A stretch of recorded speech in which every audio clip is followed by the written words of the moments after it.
and you're out of luck. I'd like to call a regular scheduled committee of the whole meeting for June 23rd, 2026 to order. Are there any additions or deletions to the agenda from administration? Yes, Mr. Mayor, members of council, I have one more for the closed session, and it's just a legal matter and advice from officials. Okay. ATIA S.291, sorry.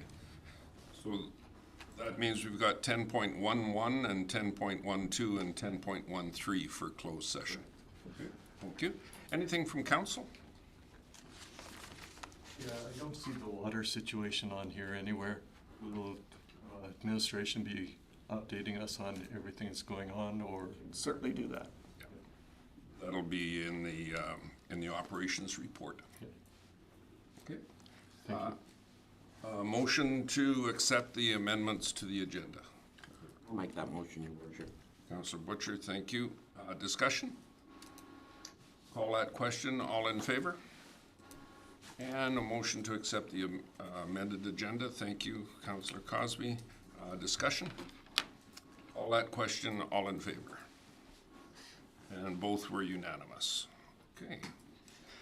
No public input delegations today, but we do have a presentation from our local detachment.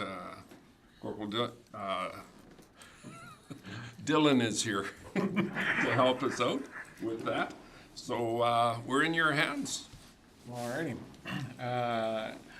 Mr. Mayor, Council, as mentioned, I am Corporal Dylan Vahey. I'm here in lieu of Sergeant Nathan Dahan to talk about the RCMP fourth quarter, which ended March 31st. So this isn't what's happening right now. It's what's covering for the last quarter, which would have been from December and all the way through till March. All right. The purpose is to give you an update on the operations of the RCMP detachment. I don't know why we got to point that out, but we will. All right. And again, for reiteration, the RCMP for Redwater detachment is not a 24-hour policing service.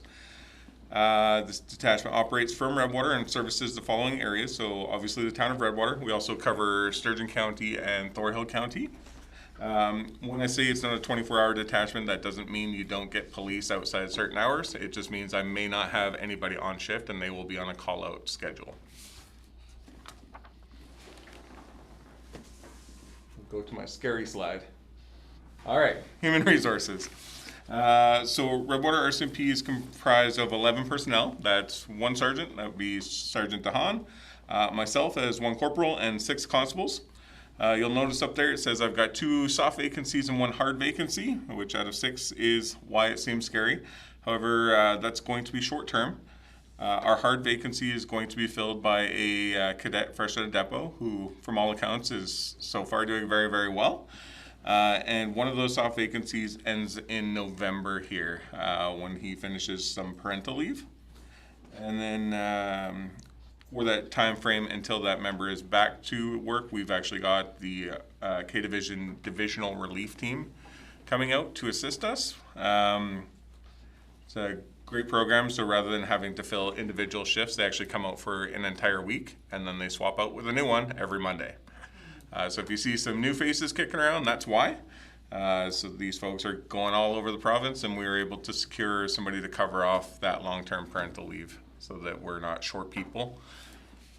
And then we've got 3 public service employees with 0 hard vacancies on that front. My team is supported by victim services and on-call guards.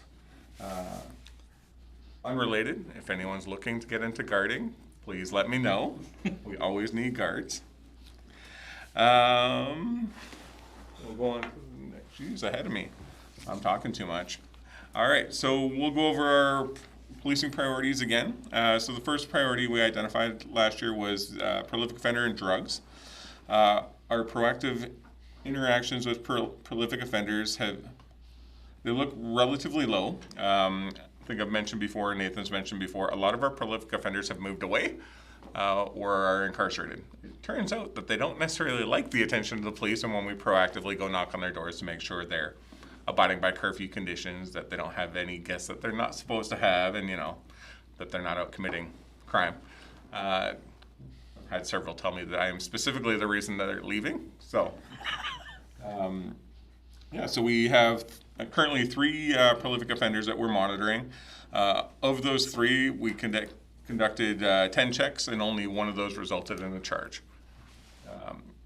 In fact, the one person that got charged has gotten to the point that he feels that he's best friends with all the members of the detachment because we're checking them so frequently. Warrant executions, so this number seems low, but I want to reiterate that we've gotten rid of most of our local warrants. So we executed 6 arrest warrants. So these 6 that we're coming across are through proactive patrols. It's people from other jurisdictions that for one reason or another we've interacted with within our jurisdiction, and we're like, oh, hey, look, you got a warrant. We're going to deal with that. Our hotspot patrols, we've done 234. I'm not sure if Nathan's mentioned it, but we're tracking it a little better than we have historically tracked that. By completing, we have watch reports. So essentially at the end of a shift, we'll put in there, okay, what did I do? Where did I go? And on that, we'll also track our high-risk files. So, hey, was there any sex assaults? Was there any domestic violence occurrences, stuff like that, so that we can look. And it also includes any Passover. So sometimes, especially between night shift and day shift, I may not necessarily know what happened right from the get-go last night, but I can have a look at this sheet and be like, oh, okay, we did all this, and I've got somebody who needs to have a bail hearing. So it's kind of upfront, so it's making it a little easier to track those hotspots. And then our 4th one under this category was increasing the proactive Controlled Drugs and Substances Act investigations. And during that specified time frame, we had 2. Unfortunately, because of the nature of them, I'm not going to discuss in the open here how those are going, but we'll say for the record, we've got 2 Controlled Substances Act investigations ongoing. All right, community engagement. So as Mr. Mayor there mentioned earlier, we pop in and out of the community. During this period, we had 3 town hall meetings. One was in Sturgeon County, and that was our virtual one. We hosted one here in Redwater, and then one in Thorhill County.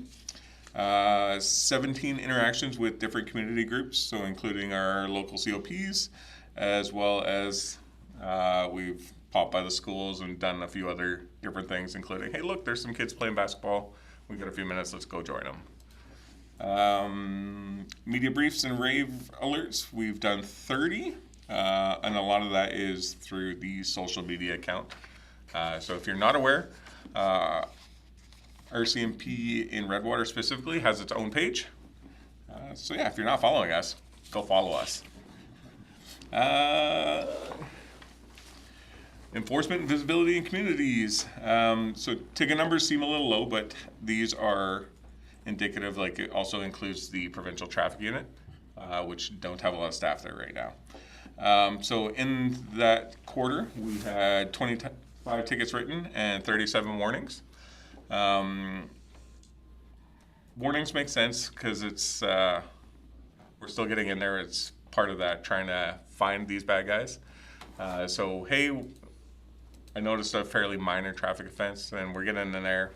And with that, you'll see in the same period, we're actually got a few more impairs than we would normally get, just due to the increased traffic enforcement.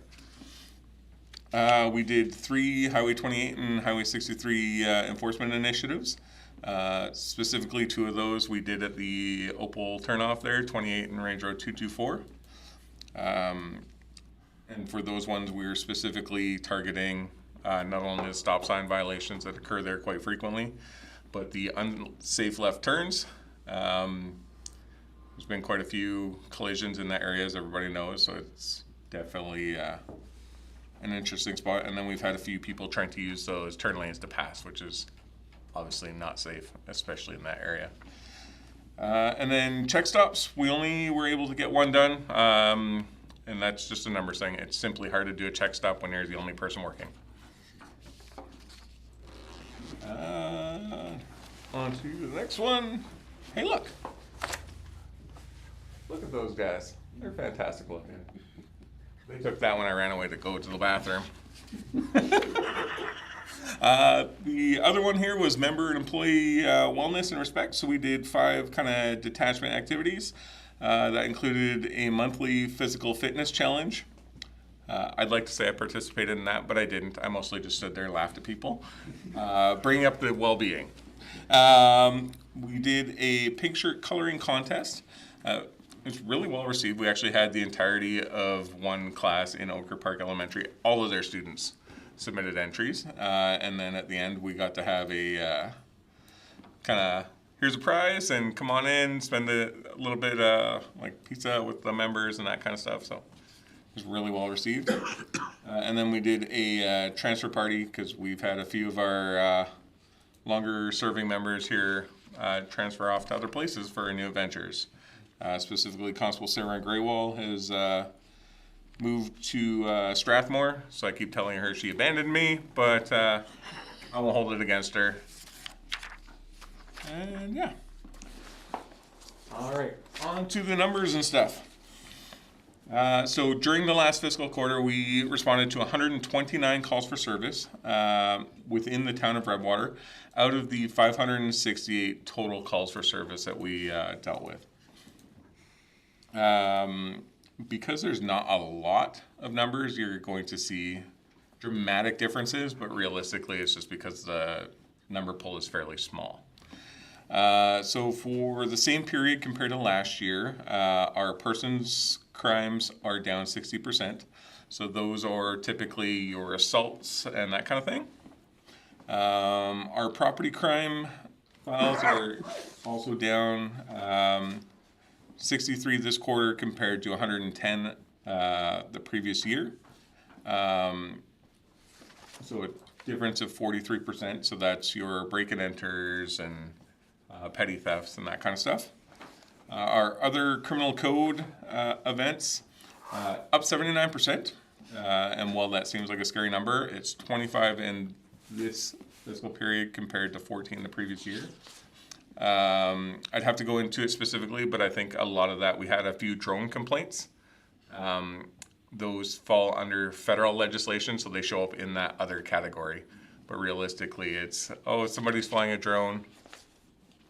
We go out, drone's already down and gone, and it gets scored as unsolved because we aren't able to say if an offense actually occurred or not.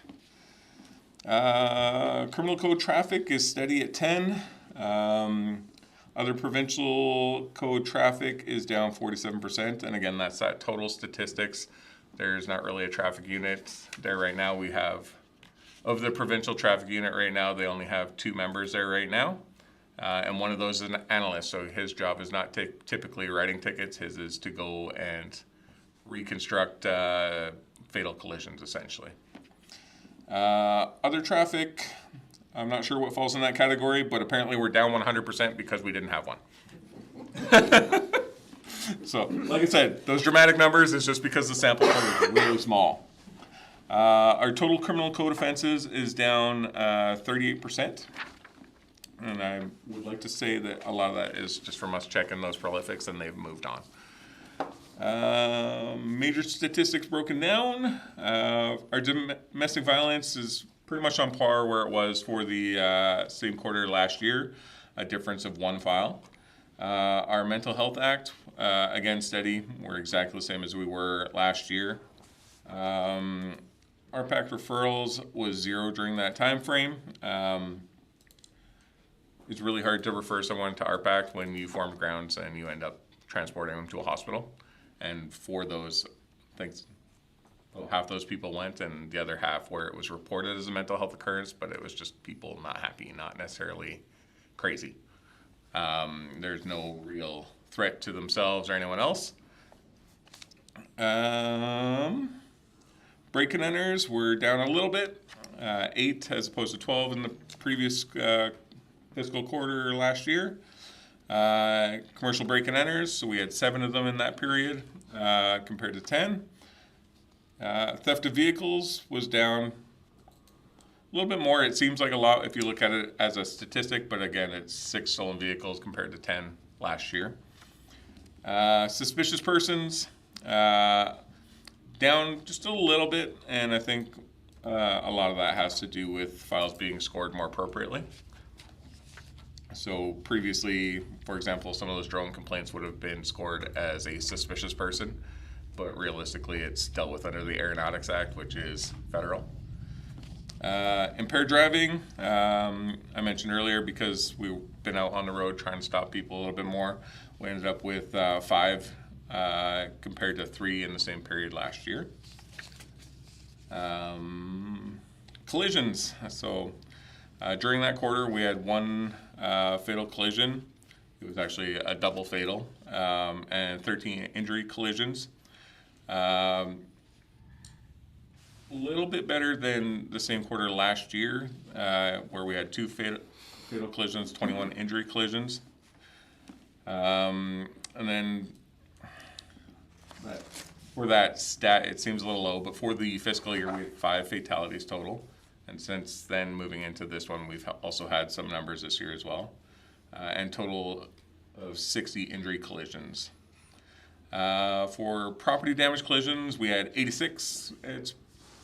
I honestly expected it to be a little bit higher, just given the snowfalls that we had and the driving, but I think because it was fairly consistently snowy and bad out, we didn't get the same, where if you get those kind of good days and bad days, you tend to get people who get a little more comfortable. Because it was consistently snowy throughout the year, I think we ended up getting a little lucky on that part. All right. Our stat sheets, we got that little graph up there where it says TRW in the pink. That's the file load that we have that represents the town of Redwater. And this little graph on the side kind of tells you whereabouts and what time our busier hours are. So for some reason, Wednesday at 1 in the morning, we are typically fairly busy. I'm not sure what it is about Wednesdays. And then Saturday nights, obviously, we get quite a few files. Thursday nights as well. And then file types by workload. So obviously, we spend a lot of time at collisions. More so than any other type there. And then our other moving traffic is also significantly higher. It's just the nature of rural policing. If I get a driving complaint up on Highway 63 and he's coming towards us, I'm going to go look up for him, but there's still a bit of driving time there, so that does take up some investigational hours. I think that's about it on that one, unless you all want me to go through it number by number. I don't really want anybody to get bored and fall asleep. Oh, I was bringing up that other picture. I like this one better. Look at that guy up there. Look at that beard. It's fantastic. Community engagement. So we've had regular touch point meetings with Protective Services in Sturgeon County. Meetings with the each community. We've done the Coffee with a Cop, and we regularly meet with our Citizens on Patrol and Rural Crime Watch folks. Any questions? Open it up to council. Anybody have questions for Dylan? I will do my best to answer them. I promise. Go ahead, Councillor. On your major statistics broken down for the fourth quarter, do you do those by municipality as well? Like this, I believe, is for your full detachment area. I think we can't. I don't know. It would just be interesting to see how many of the violence or the frauds and whatnot are occurring right in our community. Yeah. Anecdotally, I would say that the frauds are probably higher in town here than they are out in our rural components. Just because we do have a couple of the senior centers in town here, right? So. Well, and I think part of the aspect of that is I was talking to a lady in Smoky Lake today. They closed the CIBC there, and so she would come to Redwater, maybe even report the fraud here in those cases because they're coming here. Yeah. If it's reported here, it doesn't necessarily mean that it's our file, though. Oh, okay. So one of the first questions we ask people, besides what happened, is where did it happen? So when that happens, somebody comes into our front counter to report a fraud.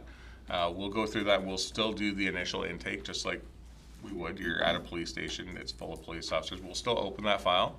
But if it's it's determined to be within the jurisdiction of another detachment, we will forward that to them. So the nice thing about our file system is it's digital. So if somebody opens a complaint, I can start a file and get their statement from them. I can scan that statement into the file and mail them the original. And then all I have to do is let them know, hey, just so you know, we got a complaint. I'll assign it to your detachment. Please assign it to a constable for investigation. And they'll go ahead and do that. Good. So in that regard, we're not going to get our statistics skewed just in terms of where it's reported. It always does get investigated by the police of jurisdiction.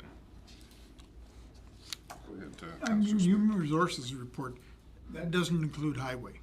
It doesn't. They don't fall under our reporting tree Okay. per se. So essentially, we share the building with them, but they are. So we fall. Redwater RCMP falls under Eastern Alberta's districts of K Division. Traffic is technically its own division under K Division. So you've got Northern Alberta, Eastern Alberta, Western Alberta, and Central Alberta, and then you have traffic. Okay. So 5 districts. Traffic is its own thing. We share the building with them, and they help us out when they can, and vice versa if they need help, because we're not going to let them struggle out there on their own. They're definitely an asset for us in terms of visibility. So while I may only have one person working, if traffic's touring around, sometimes some of those bad guys just see the police cars and they don't know the difference between it being a traffic guy and the general duty guy, and they just take off. So. Anything else for Corporal? Go ahead. Mr. Mayor, members of the council, just a question for Councilor Cowley. So, I think it's a good discussion to have about what stats we want to see, because as you said, some of these stats are for the entire detachment. I guess my concern would be, I don't think we want to get rid of all the stats out of the rural areas, because as an example, Opal Road, if we say all we want is the stats from Redwater, then all of those go away. I would venture to guess, without knowing 100%, but if I had to put money on it, I'd say no fatalities within the town of Redwater. That is correct. There are no traffic fatalities in the town of Redwater. Right, and like I said, I think it's a good discussion to have of how we want those stats presented, and I can certainly, if I get some feedback from council, which ones we want in and which ones we want out, I can certainly talk with both Dylan and Nathan about how we can structure those, make them, mean a little bit more for us. I don't think it would be overall too challenging to get the stats. Like, they're there in the numbers, so I just don't have them readily available for me right now. With respect to your crime reduction, and this might be a difficult question for you to answer, and if you have to bail a little bit on it, please feel free to do so. We're hearing at the federal level that there's some conversation being held with respect to recidivist rates and bail review, bail reform, that sort of thing. Are we seeing difficulty with retaining real bad guys in custody here, or is it fairly? Yes and no. I think that there's definitely some challenges in terms of the recidivism rates. And I think that there definitely are some challenges for, in my opinion, when people should be remanded into custody and when people are being released. But we respect the judicial process. So if a decision has been made by a justice or a judge based on the totality of what they've got in front of them, that a person should be released in accordance with the charter, then obviously we're going to respect their wishes. That said, I know that a couple pieces of legislation just received royal assent on the 18th, I believe it is. So within 30 days at that point, those will be enacted at the frontline level. So with that, and keep in mind, I'm not 100%, I'm still reading through it because the pieces of legislation themselves are fairly wordy, and I don't speak legalese at the best. I have to break it down into what my brain can understand. But there's going to be a shift in certain offenses being reverse onus. Specifically domestic violence, right in the first instance, is going to be reverse onus, is my understanding. What that means is, rather than it being up to the Crown or the police to say this person should be held in custody because. It's going to be up to the offender to convince a judge that they should be released from custody because. There's also going to be some bail reforms in terms of who can be a surety for somebody. So if somebody has a violent offense on their criminal record within the last 10 years, they can't be a surety for somebody. They did put an exception in there, and I'm not specific on the details, but it looks like it may fall down to unless there are no other suitable choices. I don't know what that means yet. And then for things like home invasion, stuff like that, where there's violence in the execution of a property crime, those are also now going to be reverse onus. So keep in mind that just received royal assent, so that hasn't been fanned down to us. Just something that I'm aware of in my field that I know it's coming. So I'm sure in the coming weeks I'll get some further direction from on high. But I'm interested to see how that's going to plan out and how that affects the day-to-day routine policing. I didn't want to put you on the spot, but that's one of the questions we get an awful lot in the public is how come that person got out or what's going on and what have you. I just wanted to make sure there wasn't something we could do to send a letter to somebody or something like that. I think one of the biggest challenges is in Canada, most of our media consumption comes from the United States, who have different privacy laws. So in the States, you can literally Google a name and come up with somebody's booking photos. Our privacy legislation doesn't allow for that. So we don't really get the choice in explaining why somebody was or wasn't released from custody. And again, that's just to respect that judicial process that's already in place. So we're not gonna try to overstep that bound. But I think sometimes the frustration is shared when we're seeing the same faces over and over again. But like I said, I'm starting to make it so that our prolific offenders are not enjoying my face as much. I think it's quite dashing myself, so. Anything else for Corporal Leahy? And going back to Councillor Cowley's comments, I would be intrigued with our persons and properties within the corporate limits. Would be a tagline that I would be interested in. I don't know about other councillors, but that's a conversation for us to have at a meeting. Good, my intent wasn't to get rid of this, it was to have a second one with just our municipality. Additional. Yeah, to enhance this. Super. And it is again the break-ins and that type of thing, so we know if there's a lot of them or if they're oversold. No, I totally get it. Things like that tend to be cyclical, right? I know I had a few days where it was, knock on wood, a little bit quieter. And then we've had other days where just luck of the draw, coming in the morning and all of a sudden I got 15 people saying my car got rifled through overnight, so. And just on behalf of Councillor Smith and myself, we met one of your temporary permanent fill-ins at the COP meeting last week.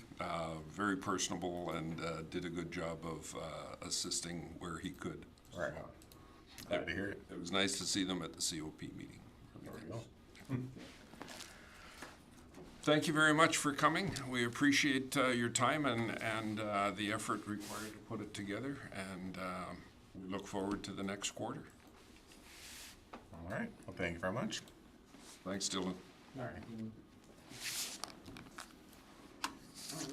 All right, unfinished business. Anything from administration? You don't have to hang around, sorry, but I just didn't want to interrupt. Come in and go and catch attention. you're good. Thanks, lad. Thanks for having me, guys. Have a good night. No unfinished business, Mr. Mayor, from. Anything from council?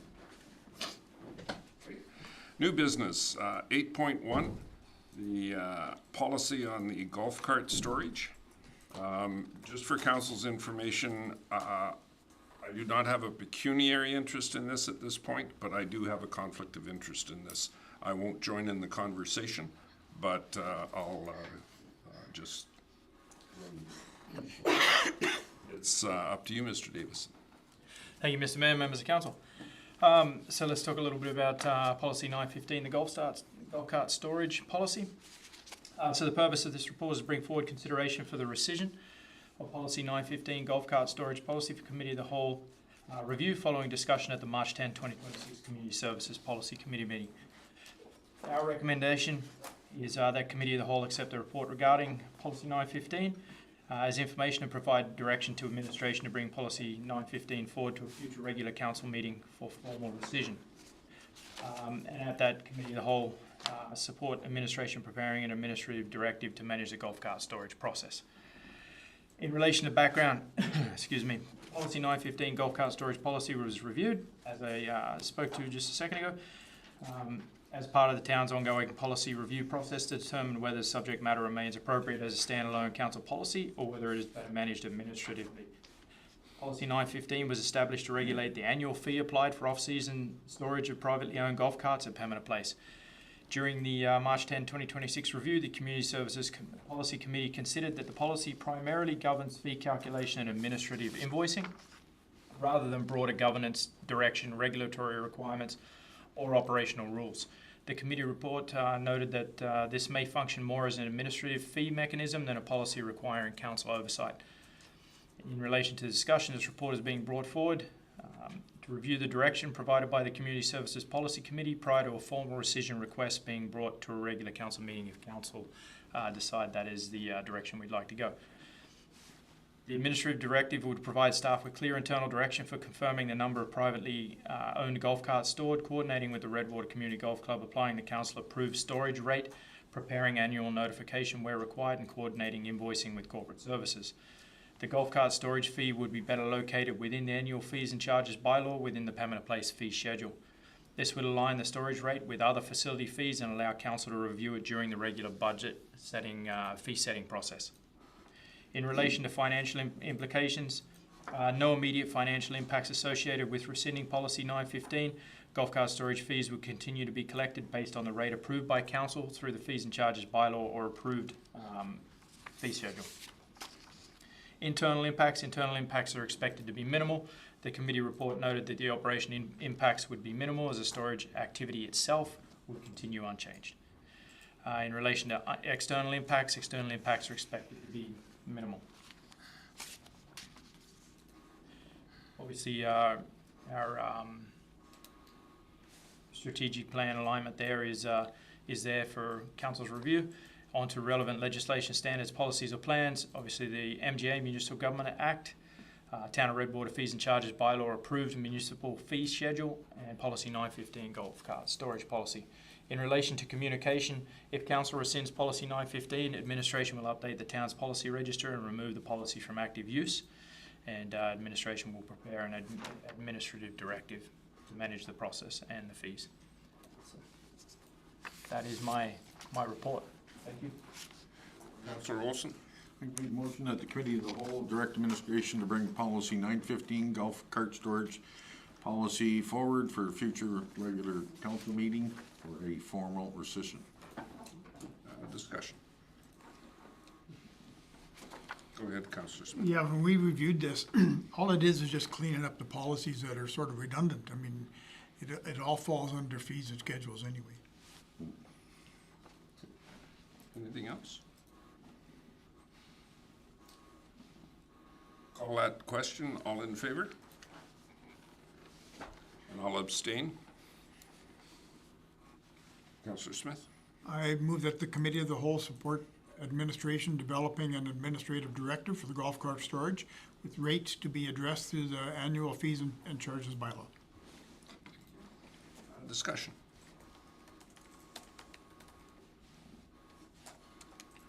Not seeing any, I'll call that question. All in favor? And again, I'll abstain. Thank you.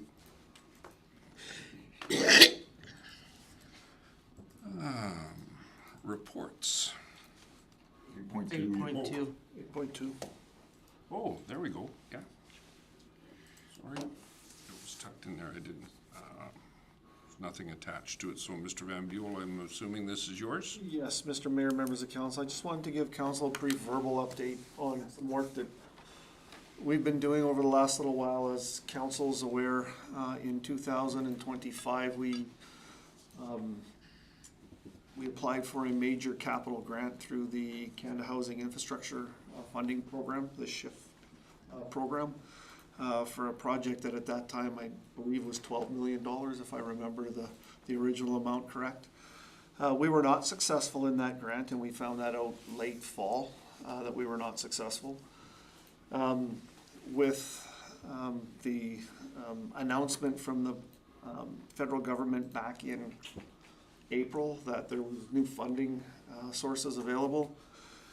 And we were told, and we got this information through our Member of Parliament, Michael Cooper, who's actually, I'm gonna throw a shout out where it's due. Mr. Cooper has kept this project at the top of his mind, and anytime something that might affect this project comes out, he's sending us email with information, etc. And so about 5 weeks ago, there was a call for the new grant program through Build Canada Strong funding. And there was a portal that was open for us to submit a letter of expression of interest, which I did using the numbers from the original SHIF grant, updating them for $2,025, which meant, adding some inflation, etc. So that expression of interest was put forward, and last week we got an email back from the Build Canada Strong Fund telling us that the project appears to fit the criteria for their program, and inviting us to submit a final project application by July 15th of 2026, so in the next 2 weeks. That sounds like not a lot of time. It's actually quite a bit of time because we have done all the work on the numbers. We meet all of the criteria that has been outlined in that fund, except for one right now. And the one that we need is we need to be able to show that all of our funding is in place. And if you remember, the original grant has some criteria that we need MWOP. So as soon as I found out about the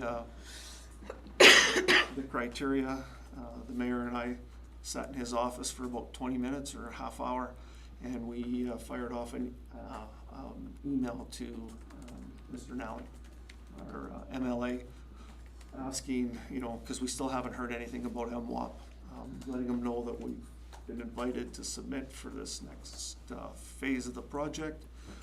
And we are still, Mr. Nally, we're made aware Mr. Nally was out of the country on a trade mission last week. He got back yesterday, so we will be following up this week to find out where our potential MWOP grant program is. So, knock on wood, not great news, but certainly not bad news. I think we're on the right path with this project. It's just a matter of, getting everything aligned and getting all the funding in line. So. Not sure if you wanted to go into the detail with respect to the MWOP program for this year and any announcements that have been made? Yeah, so when we applied for the MWOP program, the MWOP is the Alberta Municipal Water Wastewater Partnership Program through the provincial government. We put in a request for about, I think it was about $9 million. And back in February, Miranda, was it February we got the email back from? January, February, we got an email back from, and this is the Department of Transportation that takes care of the MWOP programs. We got an email saying, they went through our application and they determined that this, and this was not eligible, which brought our grant, the eligibility for the grant down to about $6 million, which is what we were eligible for. So, and they asked us if we were prepared to leave our application in place, given the $6 million, given the reduction down to $6 million of eligibility.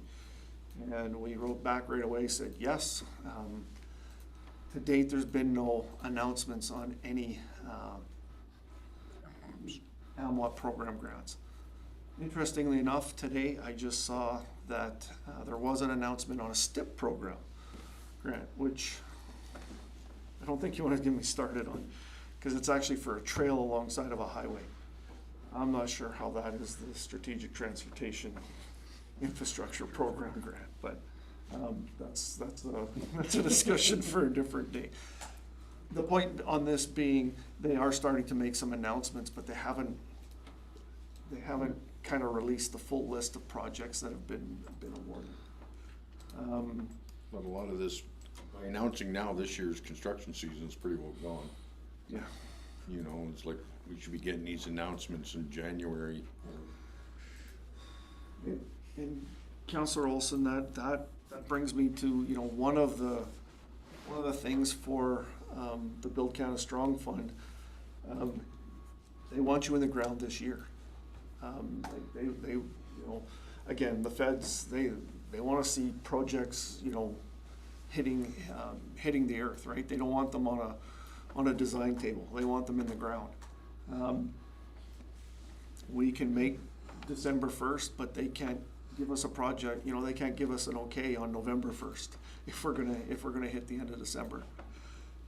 And everything I've been told is, and we heard this at FCM, they want to shorten the timeframes from you know, deadline to approval. All right, like there's an understanding, or at least a verbal understanding, at the government level, that putting a grant in October and getting a yes or a no in July isn't kind of working.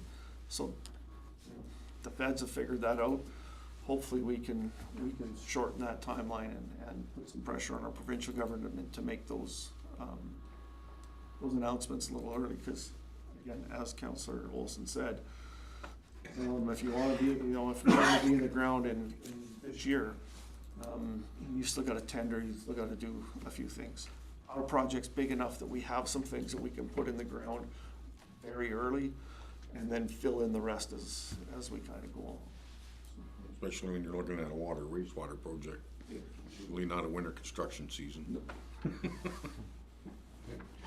Anything for Mr. Van Buren, the update? Like you said, it's not all bad. Apologies for almost missing you. Agenda item number 9, 9.1, the admin briefings, corporate services report. Mr. Van Buell? Yeah, this one's mine, and if you want me to talk about numbers, you might be disappointed, but anyway, I'll go through them. I'm just gonna hit some of the highlights. If you have any specific questions, feel free. I'll answer what I can. I can answer most of them until you start getting into the details of the numbers, but we can certainly get those answered. Highlights out of this are, we entered into some tax agreements again, recently and in the past, to get people's property taxes up to date. And currently we have 4 tax agreements in place, and they're all being adhered to. So that's certainly good news from our perspective. And again, the tax agreements are meant to work with property owners in getting their taxes up to date. We don't want to auction off their property any more than I think they want us to auction off their property. So, and we all know what the process is on that. Again, the properties placed on notification 2025 will be up for auction this fall if arrears remain unpaid. I can tell you that at least one of those properties is in the process of getting their arrears up to date. Certainly one of the 3 that were on the list from our last meeting is actively working towards getting that taken care of. So our pre-authorized payments,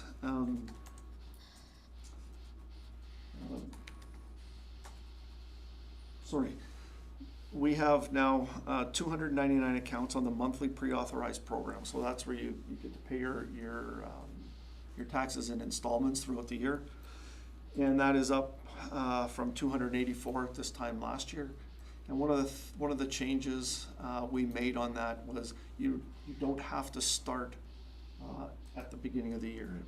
You know, we've made an adjustment to that program where you can start mid-year. It changes your payment a bit throughout the year and that first year, and then it'll average itself out year two. So, you know, there's starting to be some uptake on that. And again, from our perspective, I think it makes it a lot easier for residents to you know, not have to come up with that big sum of money at the end of June, and they get to budget it, and it gets taken care of on a monthly basis. A little bit of bad news, utility arrears, we're up a bit. In June, on June 15th, we were at $16,875 in arrears.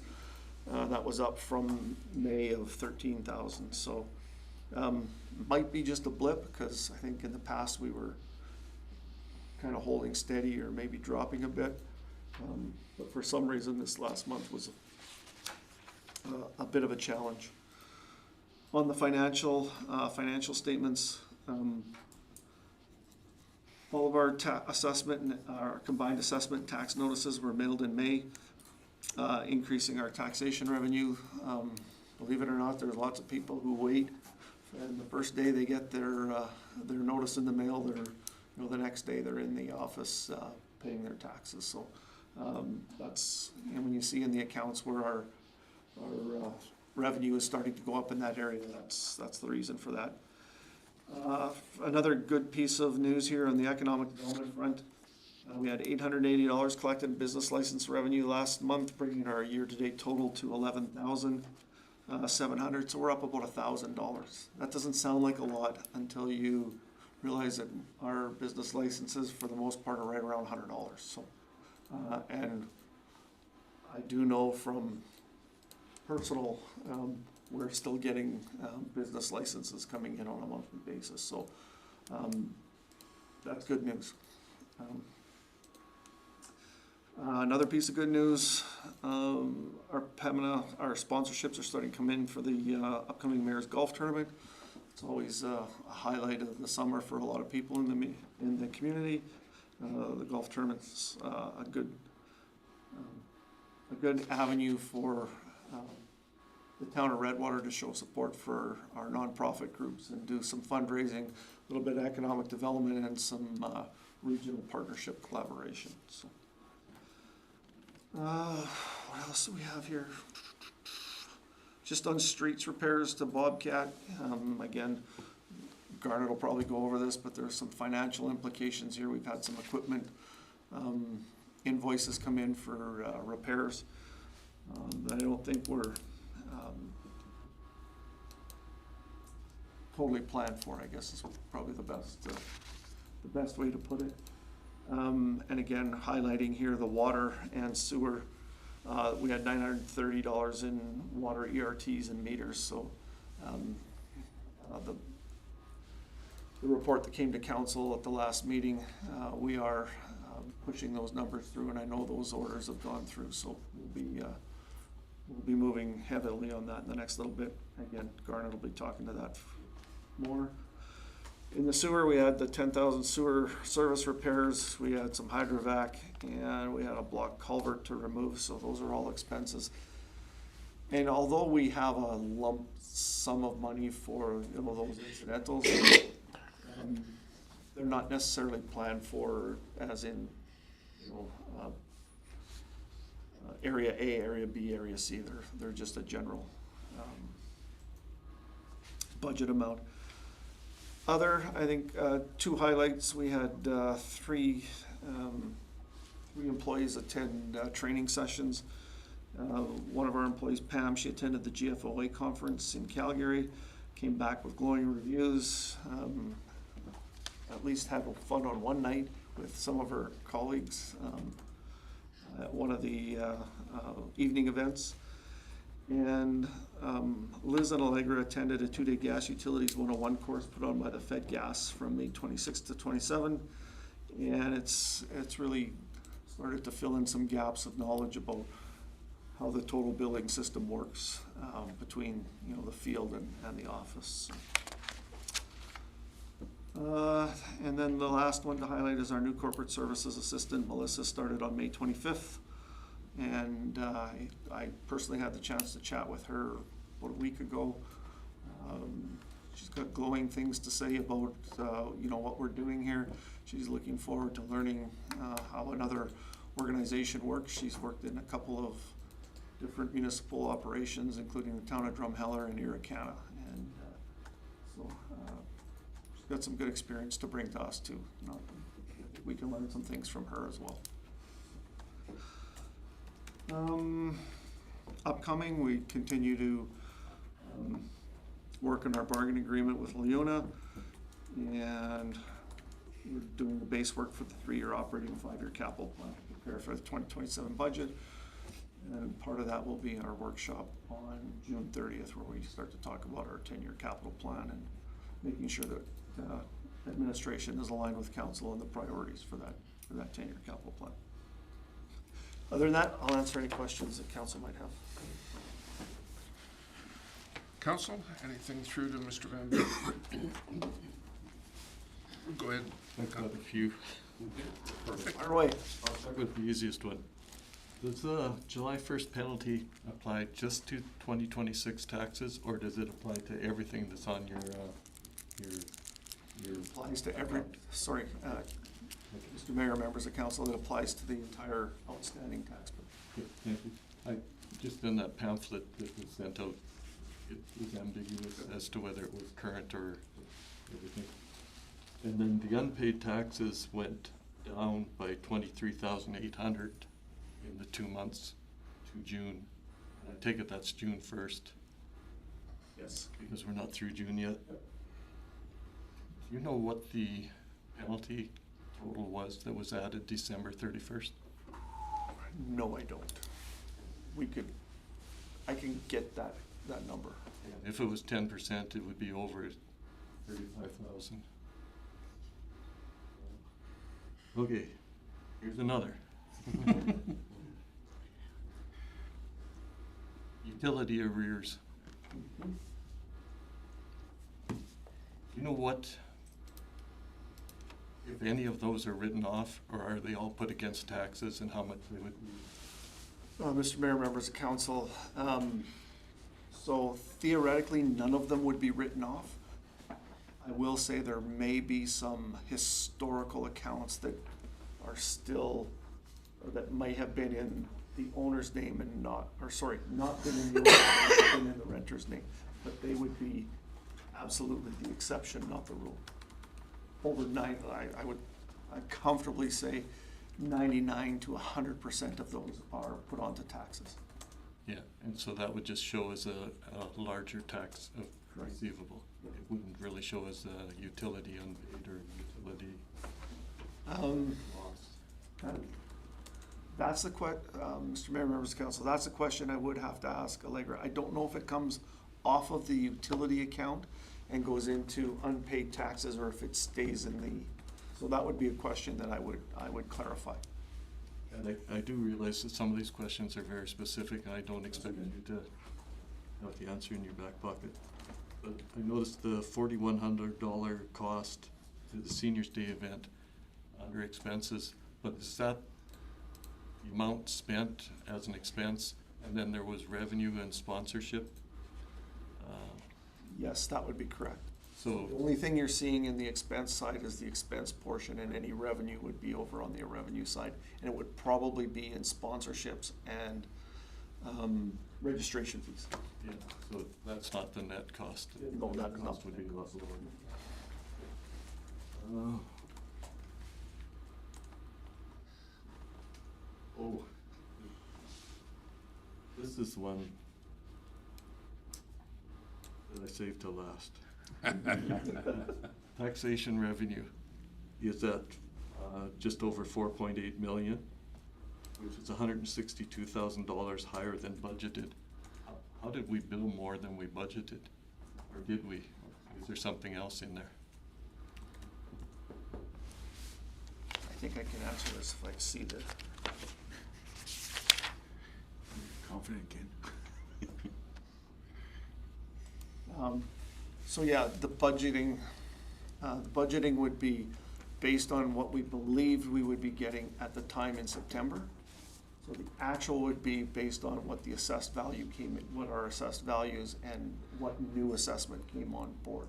So we make an educated guess on how much new assessment will come on board. And we probably underestimate that 95 times out of 100. So that's why the build amount would be different from the budgeted amount. 'Cause We get about $30,000 per 1% increase, right? correct. Closer to 40 now. Yeah, 30, It was only 40. 36. So that's 4%. But I was wondering if there wouldn't be some way, council setting the mill rate, that they could be made aware of what the actual assessment is projected, rather than going with a budget figure from last September. And again, your suggestion at the last meeting that we send out the assessment notices earlier would solve that problem.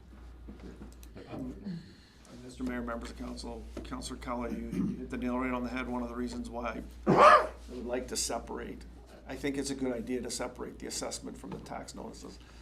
One, I think, and I think the biggest reason is it makes it easier for people to understand the difference between assessment and taxes. And second of all, you're absolutely, bang on. It gives us more time to work with what that tax rate can be if you get it in January or February versus if you get it in, basically April, right? You get it weeks before the, Budget's due. right? Well, the key point that you keep pointing out with respect to that is that any of the complaints about assessment are completely finalized prior to the setting of the mill rate. So therefore, you don't have any guesswork or what happens or how comes. Mr. Mayor, and forgive me if I get the dates a little bit wrong, but right now, even though your taxes are due on June 30th, the deadline for appeal of your assessment isn't until the end of July. So, still have to pay your taxes ahead of time pending your appeal, at which time we would give, if an appeal was successful, we would be responsible for cutting a check for the difference, right? And it's clunky. Sorry. No, that's fine. And at that point, whatever reduction in the assessment was, the tax refund lowers the actual revenue. Whereas if that assessment appeal process was completed, that wouldn't occur. You would know exactly what your assessment is when you sent out your tax notices.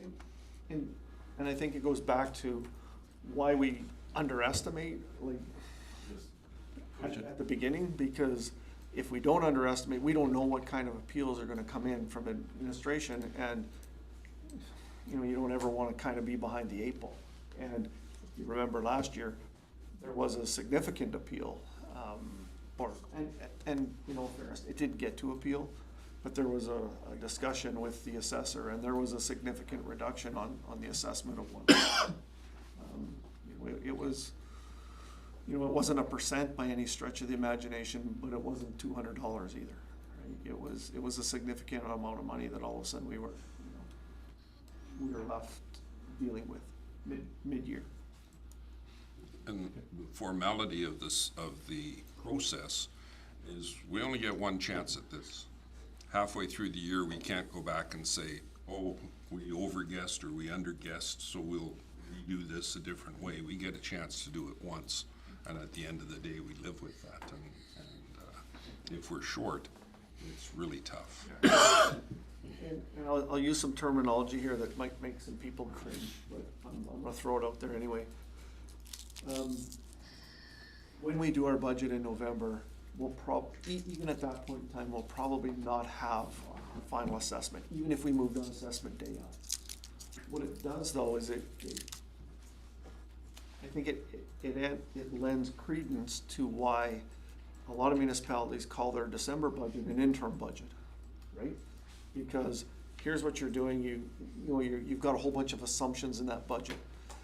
As you move forward and you get closer to October, if you have your assessment done and, if you have your final assessment numbers and then you have your final numbers as far as what projects actually got completed by December 31st and which ones are carryovers, you add that, and then you finalize your budget and you finalize your tax rate in October.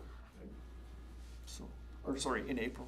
And again, Councillor Colley, I think that aligns with where you're thinking, if I'm following the ball correctly. It's just following up on what I suggested at the last meeting. We need to discuss everything surrounding the taxes. Anything else from Mr. Van Buel? Anything further, Councillor Cowley? That's good, thank you. Good questions. Not seeing anything. We can move on to operations report. Thank you, Mr. Mayor, members of council. So I'll open with Mr. Van Buel in the corporate services report alluded to some equipment costs and things along those lines. I just want to explain that a little bit, why you're not seeing it in my operations report, because I reported on it last month.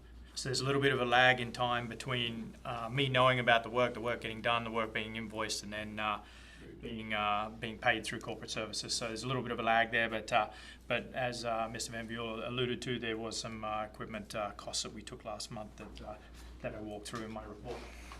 So I'll hit the high points in this report, and any questions at the end, or if we want to talk about the overland flooding situation, then absolutely we'll have a chat about that for sure.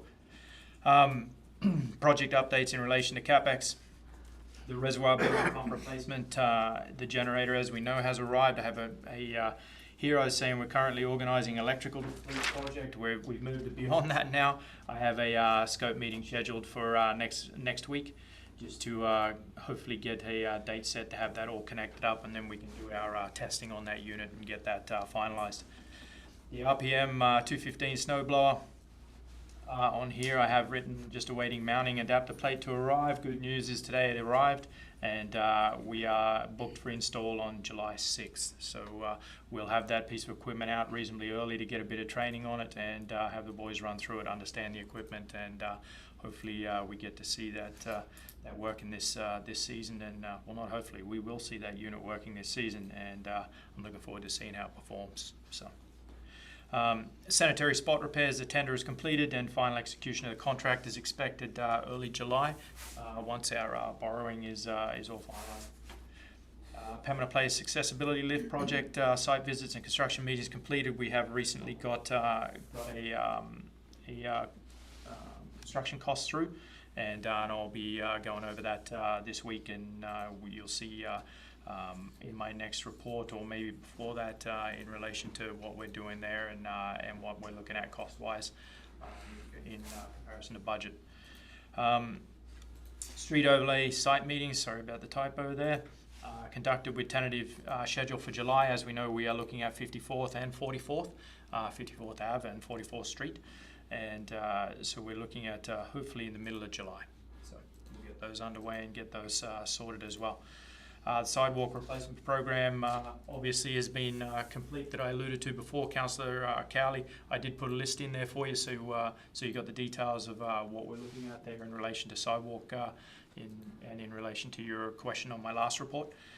Also, we got the Pembina Place electronic fobs door project there. MMCI out of Edmonton has been successful in that contract. What is good about this contract is that we will be moving away from our current provider and using MMCI's system. It is a lot more user-friendly. It also is a lot more cost-effective to add other doors into that system, and overall operating is costs will be down as well. So that's a good move. Correct, if I could just make a comment on that project. So that project is one where we've started small, and we're going to continue to build it out. I think the goal of that project over a period of years, and I don't know if that's 3, 5, 7, we'll figure it out as we go through in budgets. The idea here is to get rid of all the keys in our facilities and go to the fob system where we can delete and activate keys with a keystroke and not have to worry about rekeying buildings if we lose keys, et cetera. Or if they're stolen from the RAV. So, and I just wanted to throw that out there. That project, you'll probably hear about that project a number of times over the next number of years. Again, they're not cheap in the short term as from an implementation, but it makes managing our facilities much easier long term. So I just wanted to make sure that we didn't leave the appearance that, oh, they're all done now. Yeah, absolutely. Sorry, I can expand on that a little bit as well. In relation to the doors, they're rekeying the facility. If we were to rekey the entire facility, it's upwards of 20 plus K, and unfortunately, security isn't the way it used to be. The keys have a locksmith stamp on them, and it says "Do not replicate." But I can guarantee you that they get replicated, and at the right place. And we're aware of that. We're also aware that at one time we had unaccounted keys, and so as a result, this is one of the drivers towards moving to this system. If something goes missing or something happens, we just kill the fault, literally, and it costs us less than $10. So it makes our life a lot easier, and certainly the security of the facility a lot better. So just to expand on that a little bit. All right, moving on to the bylaw report. So May 2026, enforcement efforts were primarily, and keep in mind he is talking about May, enforcement efforts were primarily focused on community standards compliance with an emphasis on bringing commercial properties into compliance early in the season. As warmer weather arrived and snow began to melt, proactive inspections were conducted to address grass cutting, vegetation control, and general property maintenance concerns before they developed into larger issues. Additional enforcement activities throughout the month included traffic safety investigations and responsible dog ownership matters. 7 community standards bylaw investigations conducted. Notices to remedy were issued where required, and compliance was achieved in all cases. 1 commercial property required enforcement action after voluntary compliance was not achieved. Following the issuance of a violation ticket, the property was brought into compliance. 1 additional violation ticket was issued after an individual was found maintaining an open fire during a Sturgeon County fire ban.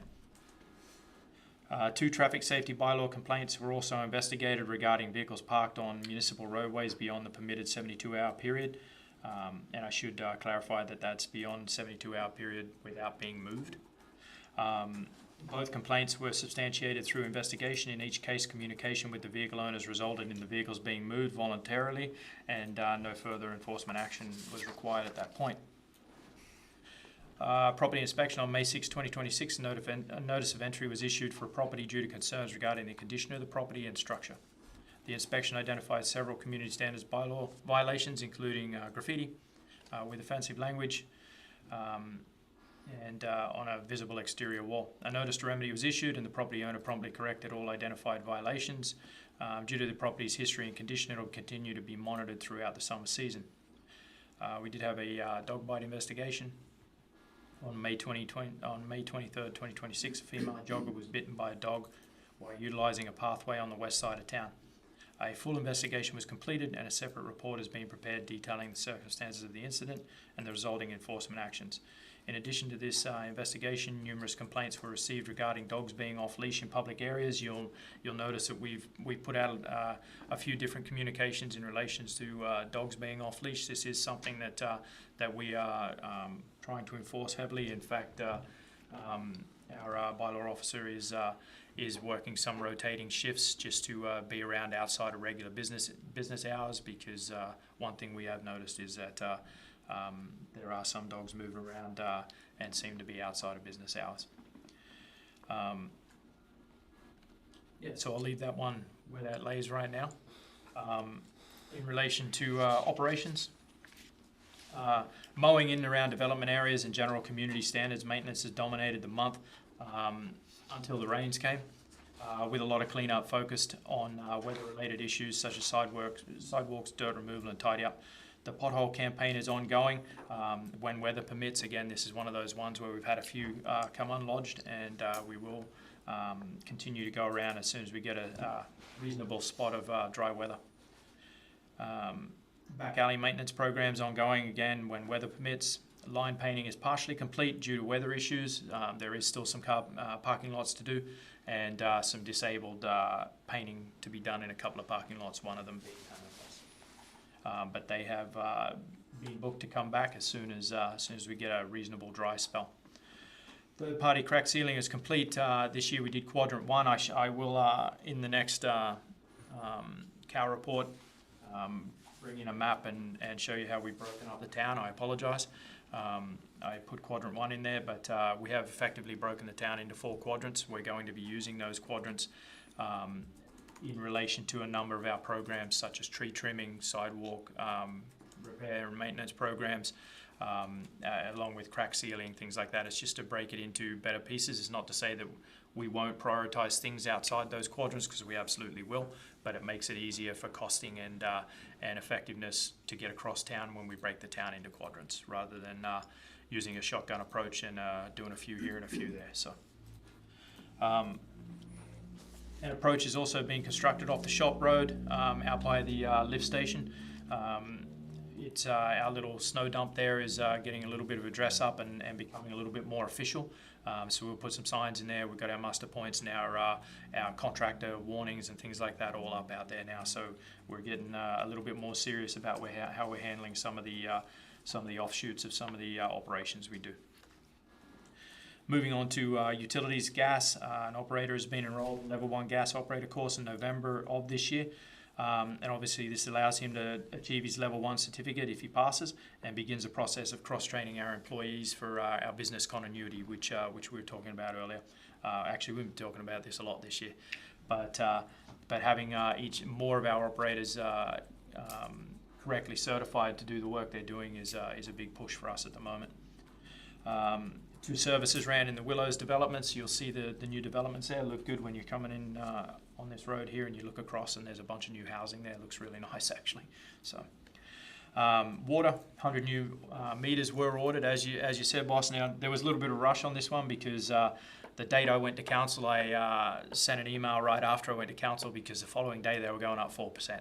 So as soon as we got approval in here, I jetted off a email, and we saved ourselves 4% there. So that's a pretty positive outlook. We have got another operator to write his Level 1 water exams, water distribution and wastewater treatment, as part of our business continuity and cross-training program. So we're heading on the right path here, and as long as we get some continuity in our people, which shouldn't be an issue, we'll have ability to have multiple people doing multiple jobs here. Upcoming hydrant flushing will start in the West End and Industrial Park.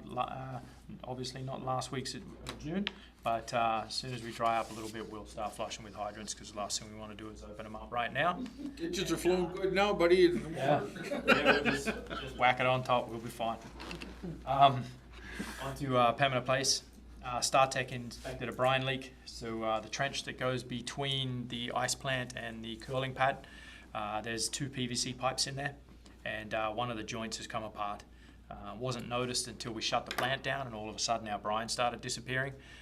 So our theory is it froze. The lines were frozen, so the leak wasn't terribly noticeable. We did have a couple of top-ups during the season, but as soon as we shut down and the ice melted, the leak we had there opened up. Now, it's going to be an expensive repair, unfortunately. The reason it is going to be an expensive repair is because we can't isolate the golf curling pad. It has no valve on the header system. Yeah, I stuck my head in there. I even went for a walk under there. So when we did the ice plant project, when we replaced the header system as a scope change on that project, we valved all the lines, so we can close each individual loop, or we can close the entire header. There is an isolation valve for the curling side, but it's on the plant side, not on the curling pad side. So the trench in between is still doesn't hold pressure because the plant is shut down right now, but we actually have to pretty much drain the header system to affect that repair. Something I'm looking desperately for options to try and reduce a hefty bill because, as we know, brine, calcium chloride is not cheap. Having to fill that system, circulate it out of season, and get the air out of the system is not really something I want to do. But so I'm looking for some options, and I may drop back over there at some point and have a little bit more of a scrounge around in the trench and see if I can't find some way of isolating it. If we can't, I will make that part of the repair, is to put a flange and a butterfly valve in there, and hopefully allow us not to come across this problem again. If we did have an isolation valve there, we could have drilled a hole in the pipe, drained it, and then done a really pretty effective, much cheaper repair. I haven't got a finalised bill on that, but at the moment, when I say bill, we haven't conducted the work yet, but quote-wise, I haven't got a finalised quote. Originally, it was a lot. 17,000 K. Originally, it was 17K. I got on the blower and got a little bit steamed under the collar about it all, and it came down to 7K. But the issue is that we still have a little bit of that was under the proviso that I had an isolation. When I crawled around in there, I couldn't find one. So we made that price may go up a little bit, but I'm looking for alternatives on how I can get this done a little bit cheaper. And I'm looking at you, Councillor There might be a Spicer. way to seal it off and get a shut-off valve put in there without losing everything. So that's what I was hoping. Yeah, And, I just don't know how to work with the brine solution. That's it was a monkey wrench. Yeah, and it kills the glue, unfortunately. So the calcium chloride eats the glue, so it has to be completely dry in order to seal it. But we could place a cap on it, effectively cut it. We might lose a little bit. We'd place a cap on it for the meantime while we kind of affect the valve insertion, and then do the repair. That's my idea moving forward, and maybe we can have a chat about that offline. I have an idea for you as well. Okay, perfect. We're open to them because I sure do not want to. I almost swore then, but I sure do not want to pay that sort of money for something that I can see is very, very simple. So, all right, moving on. Connect Energy installed 220 volt receptacles in the Cultural Centre Mechanical for the upcoming Métis District 11 free dental clinic. This is a great addition to the community, and 220 volt receptacles never goes astray inside a community hall. So we're going to put those in anticipation of that event. So it'll be good for the community. I won't go through the facility rentals. I added all the reports. Feel free to ask me any questions on them. But what I will add in here is that Charity went to the trouble of generating some new reports for this COW report. If you like them, we'll do this for all our programs.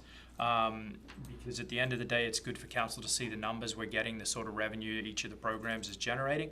And so this will be happening moving forward for our other events and programming as well. So you'll get a more in detail, depth look at what our programs are doing for the community and what it means. So, okay, moving on to Parks and Beautification. Park staff had a meeting with myself and the Public Works Manager in relation to adding additional areas such as the smaller URWs and parks we'll mow moving forward. So we're trying to relieve a little bit of the pressure off the Public Works side of the house in summer, because I do want them doing more pothole patching, more line crack sealing, more of the Public Works related items, and I want Parks to take over more of the grass cutting side of the house. It should expedite things once give us a little bit of time. Once they're familiar with the routes and they've cut them a few times, they'll understand exactly what each of them requires, and then it'll become a faster process. With Darren moving into the facility administration role, one of our more experienced summer students has been taught how to use one of the mowers, and personally I really like this idea to help fill a gap while we search for a full-time parks and facilities operator. I'd like to see the summer students on the mowers in the summer, because it'll free up our actual parks operators who are paid substantially more than a summer student to do some more jobs and complicated jobs that I would rather have them doing around the town. So expect to see this a lot more in the future, and in fact it should become a regular full-time thing. Playground sand and weeds are a big problem every year. This year is absolutely no different. If anything, it might be worse. We've got a lot of water, a lot of rain, and Those weeds are loving it. Water. Oh yeah, and so we've begun the task of removing the grass and weeds, and our seasonal rototilling will start as soon as we cop a little bit more of a break, especially in Petone, South, and Poplar Parks. They're our three big ones at the moment. But in relation to that, it's all underway. Give us a little bit of time to get ahead of the weather. Pool, onto the pool. On May 29th, as we know, AHS completed the opening inspection. Everything passed within the pool building, no issues. Mechanical room and chemical storage sheds all passed, and as we know, the pool opened on June 1st. We're the local plumbing contractor. Come in and repair all the showers in the change rooms so they could operate more readily, reliably, and manually. So we have had some valves in there. While they look good and they seem good, if you hit the button and they don't function the way they should, and they're a very expensive fix, it adds up pretty quick for us in that little area, especially with a smaller budget. So we've changed those all out for manual valves, and so far it's looking good, and people are much happier. As long as the guards and the operators remember to go in and check that they're all turned off, we shouldn't have an issue. So, but at the end of the day, that's the name of the game there. So. Onto community services. As far as programs go, we talk about country line dancing a lot lately, but offering 2 sessions with two-time options, 28 registered, summer pickleball, 7 registered. Home Alone on June 29th, full with 12 registered. Babysitter Safety June 30th, only 3 spots left. They're likely gone now, I would imagine. Offering First Aid July 2, 3, 2 and 3 with 5 spots left. And summer programs opened up June 3rd, offered early bird registration. A total of 319 program registrations were received. I believe that is higher now. This is obviously last week's number. However, this number includes participants who registered for multiple programs. So obviously check out the reports for more information. In relation to our events, the senior celebration, as we know, went on June 4th, 105 attendees, and a lot of positive comments received from that. Golf tournament August 6th, Ice Cream Day July 8th, Discovery Days August 16th, and Meet the Community Night is scheduled for September 10th. FCSS, community infos and referrals. I feel like a broken record when I talk about FCSS lately, but lots of referrals for food insecurities to the food bank and help with government forms, which the ladies have been very good at sitting down and going through some of those forms with in-need individuals, which is great. Grants, sponsorships, and other. Secure Energy, platinum sponsor for the golf tournament at 5K. NWR, the gold sponsor at 3K, and Pembina Pipelines supper or dinner, whichever you prefer to call it, sponsor for $4,000, which is fantastic. Year over year, our local industrial companies are certainly on board with adding to a lot of our programs and things we can offer the community, which is fantastic. Now, I'll talk about OHS before I wrap up my report. Our OHS leader, Jan, is continuing to work with our reporting system, Nectar, to improve, update, and create further options for reporting and logging systems data in relation to building inspections, workflows, and corrective actions. This really, at the end of the day, will generate a lot of data for us, especially in relation to our OHS stats, such as our TRIF numbers, things like that are important to the organization and things we haven't done in the past. They're always good to talk to our employees about those sorts of things as well. So little by little, our Nectar system is growing and helping us out a whole lot more. So we're glad to have Jen working on that in the background, which is fantastic, because leaves me with a little bit more time to do some other stuff. So that's my report, and I'm good to go with questions. Sorry, Mr. Mayor, just before Bill? we go forward, just want to acknowledge Mr. Davison for his recent completion of his asset management, and you're gonna have to help me out with this, your certificate. Yeah, I haven't got my my letters yet, but or my flash little certificate. But at the end of the day, I recently passed my certified asset management professional designation. So yeah, I've got a couple more to go, but they'll come next year, and a couple of other things on the back burner that I'm looking at as well. It's been a 3-year program. 3 years? 2 years. 2 years. 2-year program that Mr. Davison has done. A combination of, we have allowed him to use some work time to do work, but there's been an extensive amount personal time by Mr. Davison in this. And I will give you a little sneak or a preview on July 30th. Mr. Davison, as part of the certificate, had to do a asset management program for Redwater. So as we do as we talk about our 10-year capital plan, I'm going to ask Mr. Davison to do a quick 20-minute, 30-minute highlights of what that report says, because that is something that we will own, and it's going to be one of the documents. It won't say Associated Engineering on it. It's going to say it'll have Mr. Davison's name on it, and it will be part of our records. So. Yeah, it's actually for the water storage, our potable water storage, and our pumping distribution building. So it's pretty extensive, but yeah, I'm only too happy to walk through what it looks like. So. Any questions through to Mr. Davis? Go ahead, Councillor Cowley. Wayne had one. Sidewalks.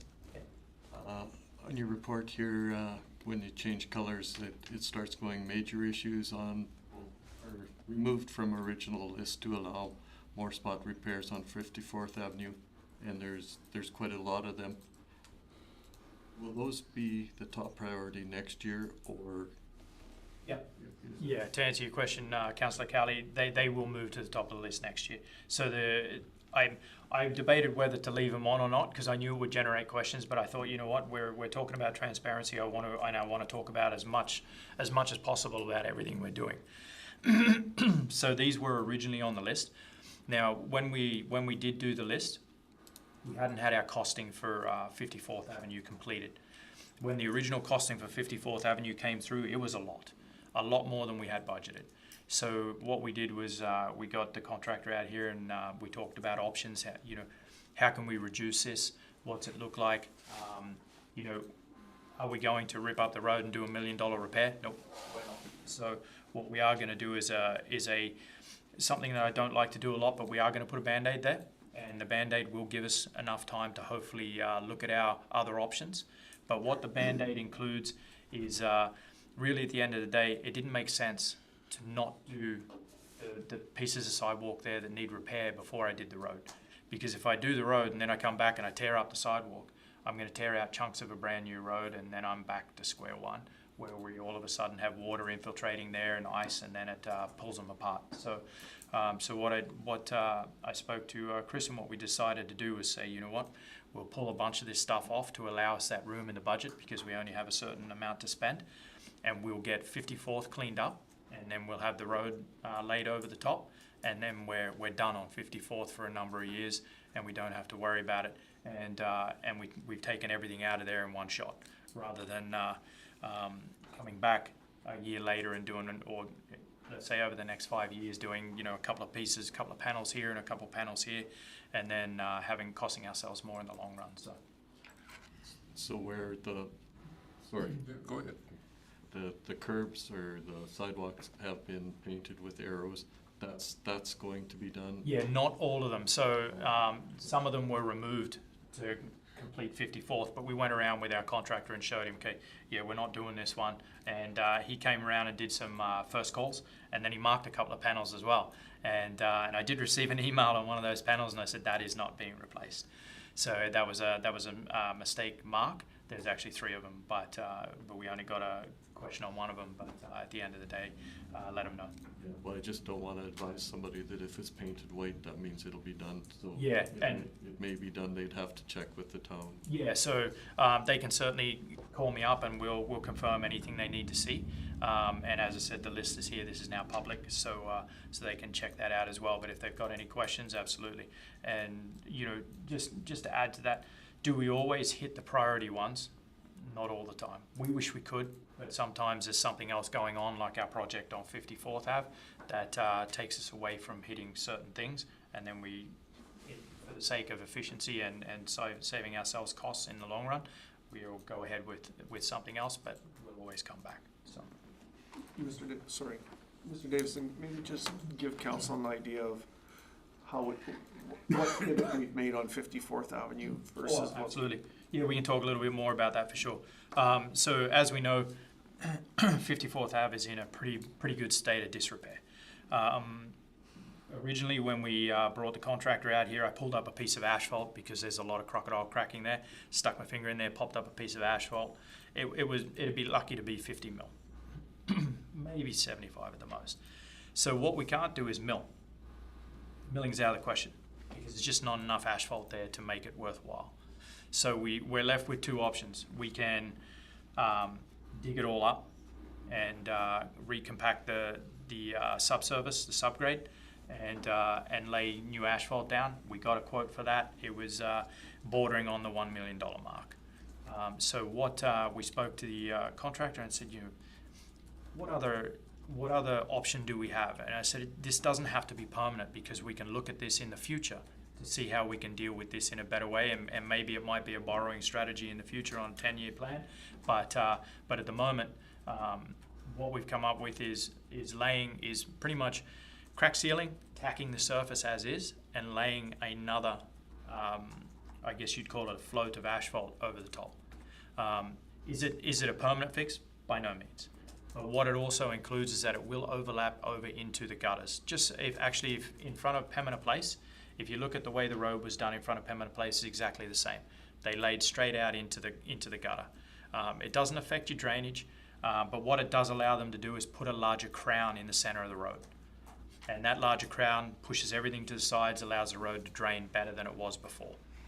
So at the end of the day, it is not the perfect solution. It is not a long-term solution. It may get us to the 7-year mark, but at the end of the day, it's a solution that will allow us to get there because we just don't have the money to do what we would like to do right now. And if we leave that for 7 years, it will be an absolute mess. And we will not have the ability to do anything else but rebuild it.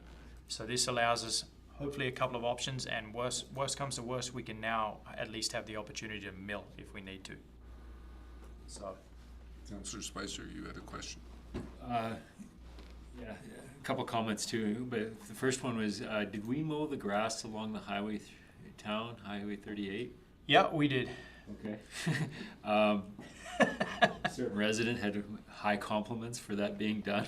Well, that's good because I just got sick of looking at it, to be really honest with you. And if I wait, I'll wait till I don't know when Tech's going to do it. So at the end of the day, I said, "Boys, look, just roll the mower down there. You're going down into Oka Park anyway." So big kudos to that was being done. appreciate it. I thought I was going to get a dressing down, but No, the other was the back alley off of 48th on the south there. Compliments of where the water's flowing now and stuff like that too. Oh, that's So good we to just know. wanted that to be passed on to you. yeah, perfect. I'll talk about the soil conditioner a little bit as well. As you know, we did a pilot project a couple of years ago. It worked out pretty well. Unfortunately, the soil conditioner wore down pretty quickly. So, which if I'm to be honest, I called that before it happened. But really, at the end of the day, it just needed the carbide bits.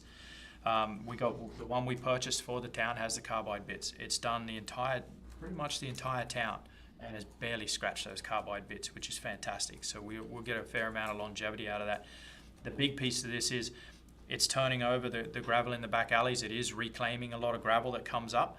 Now, in the future, we might want to look at something to pack it a little bit, but it's not necessary right now. It's doing the job. But the more we loosen it up, the more at some point we might have to pack it. So just one of those pieces. Maybe we'll rent something for a week at some point and roll around through the back alleys. But at the end of the day, it's certainly helping with the rutting. Allows us to break the ruts really quickly. Also allows us to turn up the potholes really quickly. So. Go ahead, Councillor Olson. This ramp you're talking about on 54th Ave, can you explain? I thought we had all the ramps done on the sidewalks. Yeah, so we do have a person with special needs there. They made a request, and as part of the project, we rolled a ramp. Is that the one you're referring to on 54th Ave? Yeah, 5174. Yeah, that would be correct. Okay. Yeah. Yeah, I was just wondering because I thought we had them all. They're not on 54th. They weren't there, the ramps. No. That was one that was missed. And a lot of the time on mono curb, that you want to run with ramps because it does have that continual flow. Yeah. But if you're in a wheelchair or something along those lines, they can get pretty hefty to get through. So.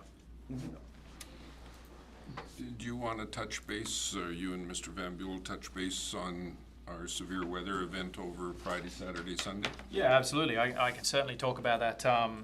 It's, as we all know, we got a lot of rain. Yeah, a lot of rain, and more so sustained rain. We didn't get a 6-inch downpour. We got a 4-day 6-inch sustained weather event.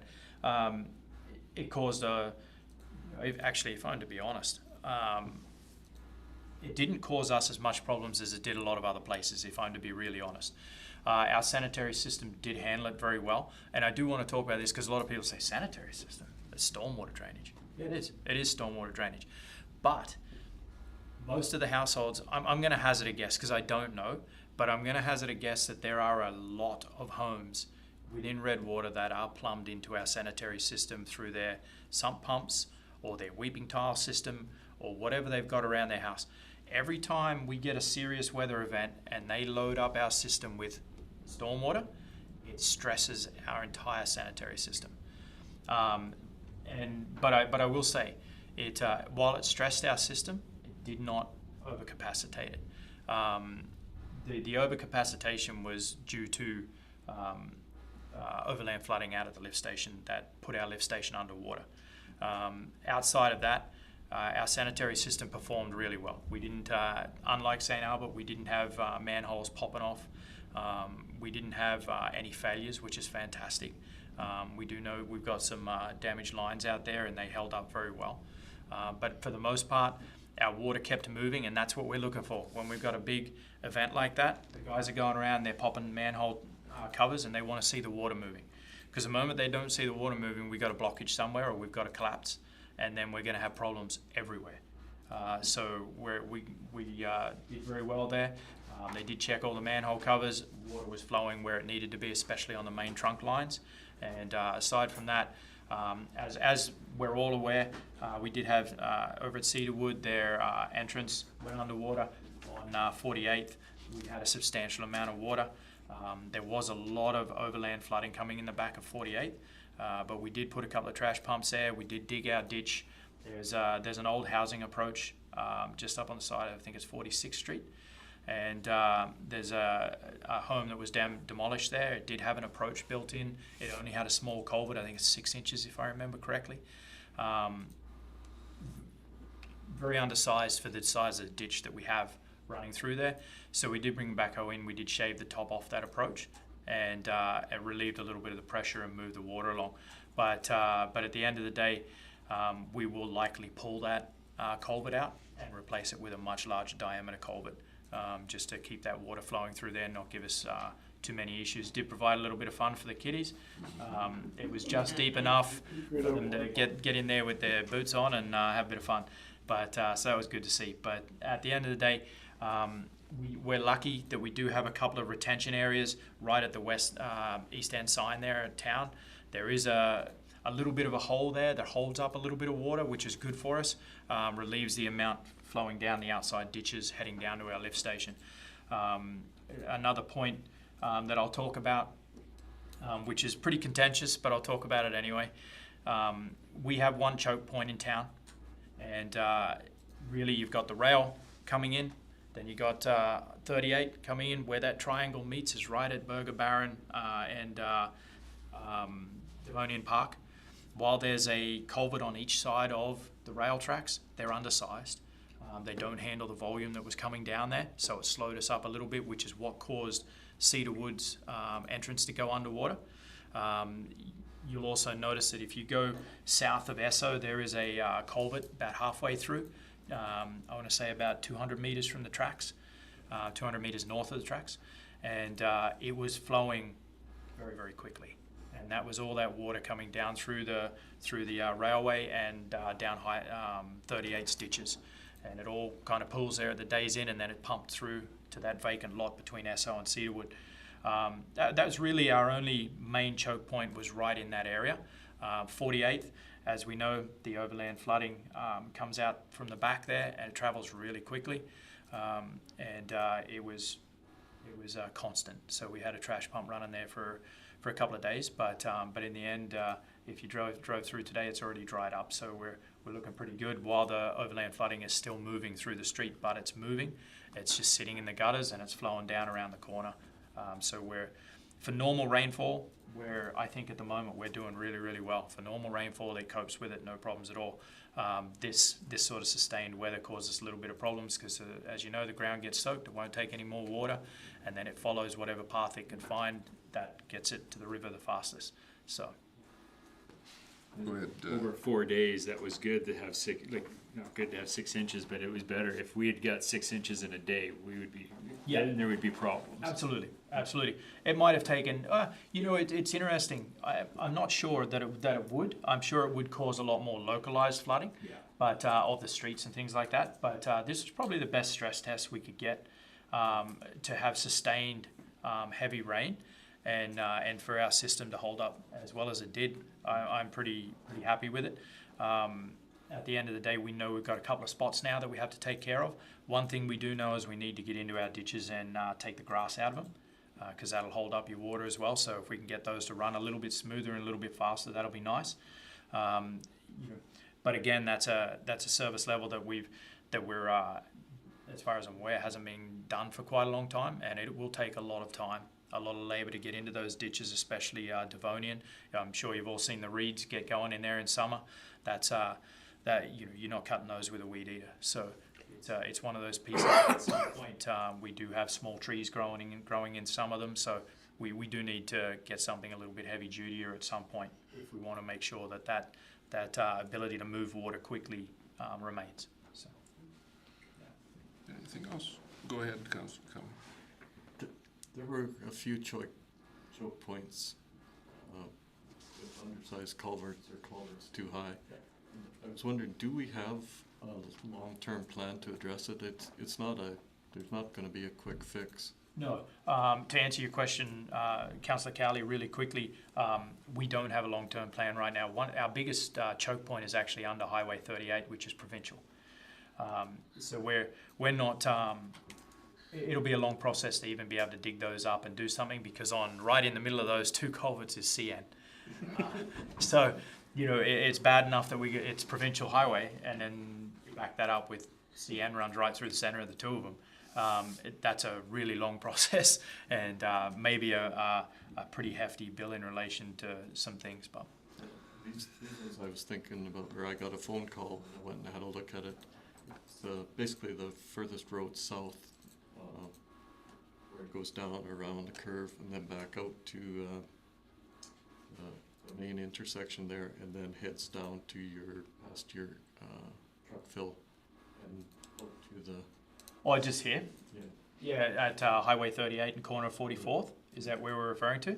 Yeah, there's a couple of them. So also at our lift station is undersized. Yes. Our lift station needs to have probably a second culvert in there to move it. And that's why I say this is the best stress test we could have had. Because at the end of the day, it was sustained. It brought a lot of water volume. It showed our weak points. Through normal rain, we wouldn't get this. And a lot of this we would miss because normal rain, it looks like it moves. We get a couple of localized things, but it's nothing huge. When you get this sort of water volume sustained, it gives you a really good look at where things are going to back up, where things are going to gather.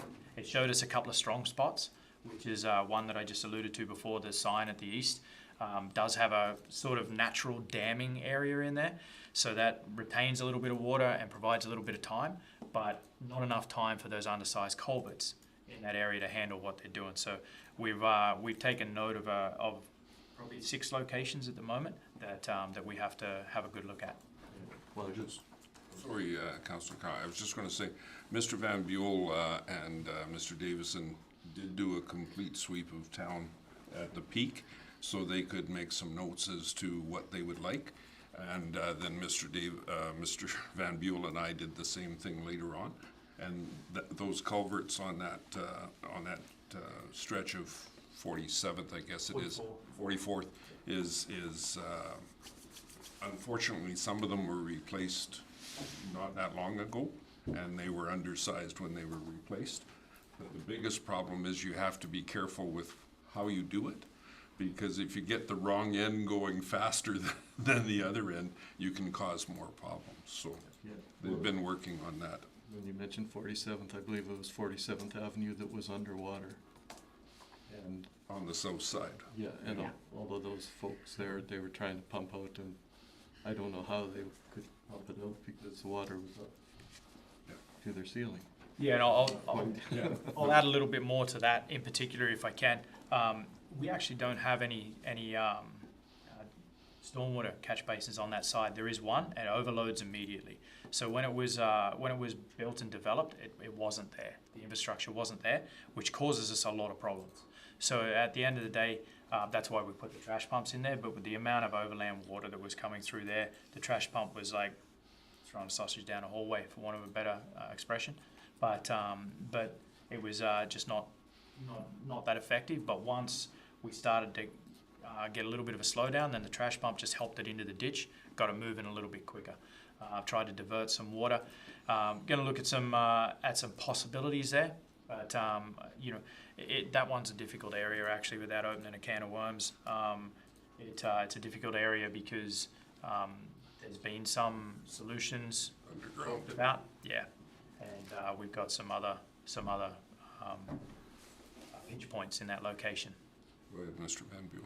Yeah, so Mr. Mayor, members of council, I think this is a really good discussion, but it probably lends itself more to our 10-year capital plan discussion that we're gonna have on the 30th, because I think there's two ways to deal with this. And it's really up for council. I don't think there's a right or a wrong way to do it. There might be a quicker and a slower way. So from people's perspective, quick might be the right way, slower might be the wrong way, and I'll live with that. But I think we got to talk about whether we want this to be a project that we take on in a one season thing, or if this is a program that we're going to do over 2, 3, or 4 years, where we start and we go, here's the priority points, here's this, here's what we can do. Because as the mayor pointed out and Mr. Davison pointed out, there's to get it totally sorted out, there's gonna have to be some coordination with Transportation Economic Corridors as well as CN on, when do you go underneath those roads, get those culverts sized properly? What do you do on the the north side of the tracks? Right where it comes to Highway 38 and getting underneath there, because, as you go further, I'm gonna get my bearings here, west, that channel's pretty narrow, so how do you, again, as the mayor said, you can't have a whole rush of water come and have a pinch point there, because now you're gonna create another problem. So, again, from, when we start talking about our 10-year capital plan, is this a program that we do over 2, 3, 4 years, or is this a project? And I think that'll be one of the discussions that council has, when we talk about that. We need to do something, because those houses over on the south side, they're not new, they've been there for years. And I know they've heard before that it's a 1 in 100-year storm. I'm 400 years old because I've seen it 4 times. We need to do something. And again, Counselor, I absolutely, and, as soon as we get a chance to breathe here, for those residents down there, part of this is, whether we like it or not, we're gonna have to revisit the berm that we talked about in 2022. Because a lot of the water that's coming is coming from the south, and it's coming over that field. And, we know that we can't dig a ditch, because there's pipelines back there. But there's a discussion to have about, can we put a berm there and divert some of that water from going overland through that whole area? Because there's, as Mr. Davison said, there's an empty lot there that, it was a waterfall coming over there. You saw it, I saw it, the whole world saw it, right? So how do we mitigate that? How do we push that water into a channel that we can make, and size it appropriately, right? Go ahead, Mr. Davis. Yeah, you expanded on it a little bit onto what I was going to touch on. And I'm not sure you're aware, Councillor Cowley, but of the previous discussions and some of the issues we have in the area. So just to do it really quickly, the block behind the south side there, those homes right on the further south edge there, that property line comes right up to their fence. And just behind their fences is a oil pipeline and a number of underground utilities. I think the Water Commission is in there as well, if I remember correctly. So there's a number of issues right behind their back fence. So we absolutely cannot dig there because a ditch would be an obvious answer. We run a deep ditch, we pull it along behind the houses, and we push it into the drain into the ditch on the east side there. But we can't do that. And the vacant block that you saw all the water pouring through is actually an access road for an oil company. So we can't do anything with that either. So there's a couple of roadblocks there. So we can't use the vacant land.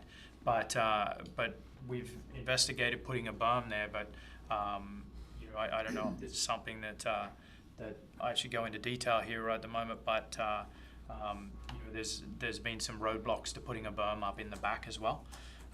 So at the end of the day, we're kind of hogtied a little bit, and while we're dealing with the complaints, we're also wondering how we're going to get around all the roadblocks we have right there.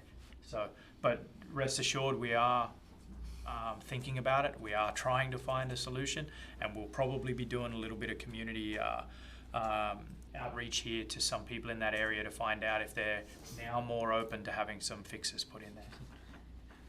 Go ahead, that's- Councillor Spicer. That's the same with the back, that ditch on 53rd, right? Because there's a lot of those houses on 53A have all been affected because water is infiltrating their houses and stuff like that. And you've got people that have put small culverts in, you've got people that have put no culverts in, and that water needs to get through there, and we may have to tell people, sorry, we're gonna clean that ditch out. It's a given. Yeah. Anything else from Mr. Davison? I have no, go ahead, Councillor Spicer. Perhaps one of the options is looking at the above-ground routes that are available. They're using them quite substantially in Europe, just to direct it across, because we have a couple of lots in there, directing it across our lots and perhaps put a catch basin in and run some storm sewer for 100 feet there till it hits the corner. Yeah, and Councillor Smith, I don't disagree with you. We've certainly been looking at some pretty big options. If you look at especially the eastern provinces and any place that has that borders on an ocean, generally speaking, they have water blocks that they can put down. There's water bags that you can fill up and lay down. Actually, you brought one home from FCM, and I said, "Oh, it's great. I was just looking at these 2 weeks ago." But so we're open to some options. The issue is they all come with a price tag and planning, and that's the part we got to get across at the moment. Is that now we've got to put a plan in place and make sure that everyone's on board. Those water bags, they're fantastic. I just don't know what the weight of them are. And I don't know whether an oil company is going to be okay with us putting them on top of their line, but certainly there's a number of options there, and maybe we can move them further south and catch the water earlier. It's just that the problem is there will have to be, this is my opinion purely, but we'd have to do some geotechnical there because we'd want to know where the water's going to go. If we put certain blockades down, we might solve a problem for 60 people and create another problem for 200. So I just want to make sure that we know where that water is going to go. So we will have to do some investigation. So those guys will be a little bit smarter than I am. So. Mr. Mayor, if I could just add one thing to that. I think the big thing, if anybody's listening or anybody's gonna watch us after, there are some things that we can do right now that we don't have to wait for. Example, the culvert on 48th, I guess it is, right? We know it's this big and it should be this big, right? Yeah, it was put in there by the owner of the property to the east. Well, guess what? It's causing us problems, so we're gonna fix that. And it's not, it's not a huge dollar amount. It's a matter of digging out the current culvert, putting in a bigger culvert, and packing the soil and rock over top. Those are easy for us to do. There are some other things that aren't as easy to do, but the low hanging fruit, quite frankly, we don't need to wait for a plan. We know what we need to do. By Burger Baron as an example, there's a culvert that goes underneath the road and you see Burger Baron flood all the time.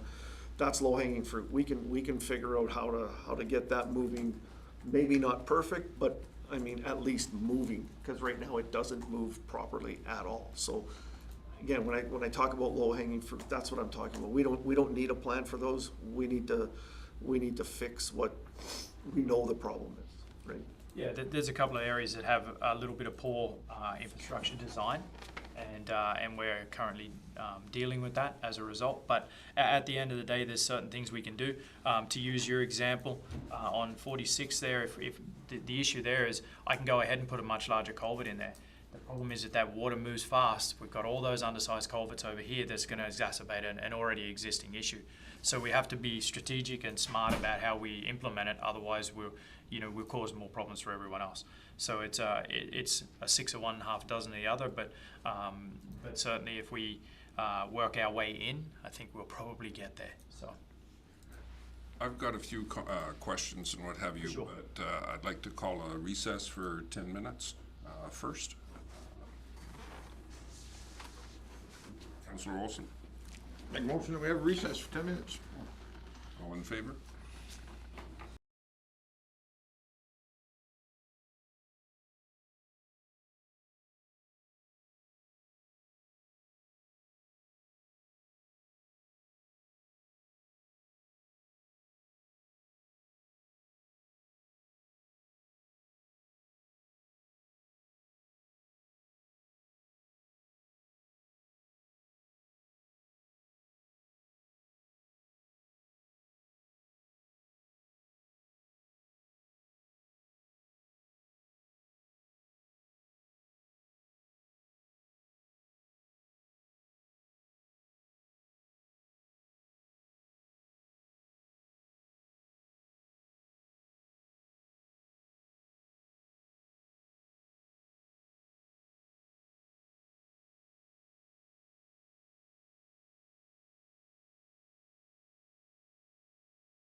All right, call us back to order after recess.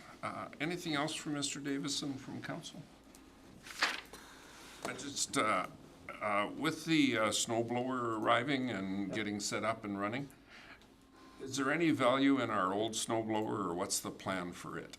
Mr. Mayor, yeah, absolutely. We do intend on repairing it and using it as a secondary piece of equipment to help us out in back alleys, things along those lines, right? Just to speed our whole process up. And again, it's all about efficiency. So not just efficiency, but as Mr. Van Buren would say, effectiveness.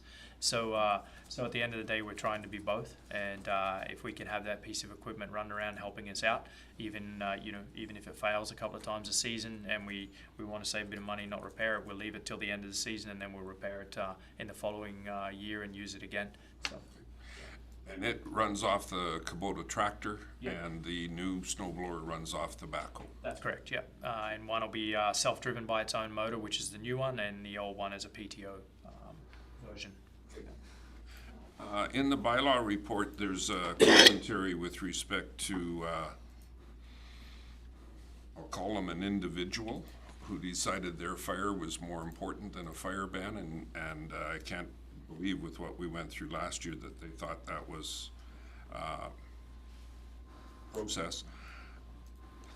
The cost of extinguishing that fire and what have you, does that blow back to them? Is that a charge back?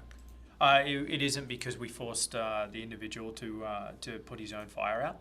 But, Oh, okay. but certainly if it had generated into something else, that would have been his cost for sure.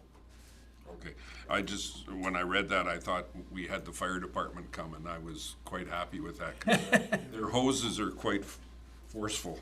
Yeah, it is something that in the future we can possibly look at if we get something like that occur again, but One of the other ones that I had was the Pembina Place. I had a conversation with a lady today, as a matter of fact, and she's a long-standing resident of Sturgeon County, but very much involved in Redwater, has been all of her life. And she asked me if I could figure out some way to do this, and I think this is a most appropriate scenario. She wanted to compliment our staff on the programs that we put forward and how valuable they are to a cross-section of people in the community, not just focused on one group or another, but they cross-section everybody. And she compared our programs to Fort Saskatchewan and St. Albert, and the fact that ours are better, in her words. So I just want to convey through council's presentation to you that there are a number of very satisfied residents that are in pass on to the staff that their actions are noticed. They don't go unnoticed. yeah, thank you, Mr. Mayor, and I'll take absolutely zero credit for any of that programming side of the house. The ladies do a fantastic job. We have a lot of creative ladies over there who have put a lot of heads together. They do a lot of talking to the community. They listen to what people are expressing, and to be honest, I'm very happy to say that I am very much, actually I shouldn't say I'm happy, I guess I am, but I'm somewhat happy to not be very hands-on in that area, because really they do a great job, so I just don't have to. And the last one that I have marked down is under the Parks and Beautification. You'd highlighted the three parks, Petone, South, and Poplar Park. I had the opportunity yesterday, prior to it clearing up, when it was still ugly and drizzly in the morning and then through the day, to see three of our staff members at Southside Park cleaning that whole bed up and tilling the sand. And I can honestly tell you, I don't think I could do that job. It was tedious, it was, what do you call it, repetitive, it was ugly, and they were there the whole day. They just soldiered right through the whole place, and they did an excellent job on that, so if you can pass that on as well. Absolutely, thank you, Mr. Mayor. We've been pretty gifted in our summer students in the last, I want to say, 3 years in particular. had very good crews.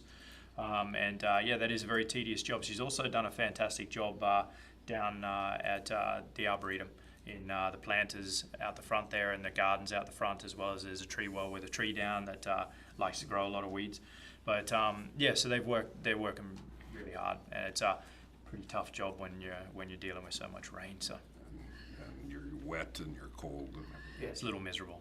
And the last thing I had on the bylaw report was the graffiti scenario and what have you.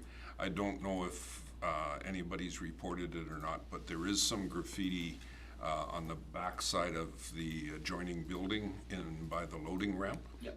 And I just thought I would pass that on. I haven't paid attention to what it actually says, but I know they had some spray paint there recently, so. Yeah, and I'll expand on that one a little bit, Mr. Mayor. The individuals doing that graffiti were caught in the act by our bylaw officer, who promptly went down to the police and reported it. So I don't know. I don't know exactly. All names were given. The kids were cooperative. That's fantastic. That's a good thing to start with. While they were doing something they shouldn't have been doing. But at the end of the day, it was reported to the RCMP. I don't know what follow-up was done, but I would like to see the graffiti come off the building for the property owner. So I might get Chad to do a follow-up on that and see what happened there. Okay. I just thought I'd mention that. Anything else? Look for a motion from council to accept reports. Councilor Olson? I'll make the motion to accept reports as presented. Thank you. Agenda item number 10, motion to, We need to vote on that? oh yes, all in favor. You take a break and you forget what you're doing. Agenda item number 10, 10.1, a motion for closed session. I can make that motion, we move to close. Thank you. Discussion? Call a question, all in favor? And that's carried unanimously. Just take a minute to get rid of the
Coming out of closed session, Counselor Spicer, Motion to come out of closed session?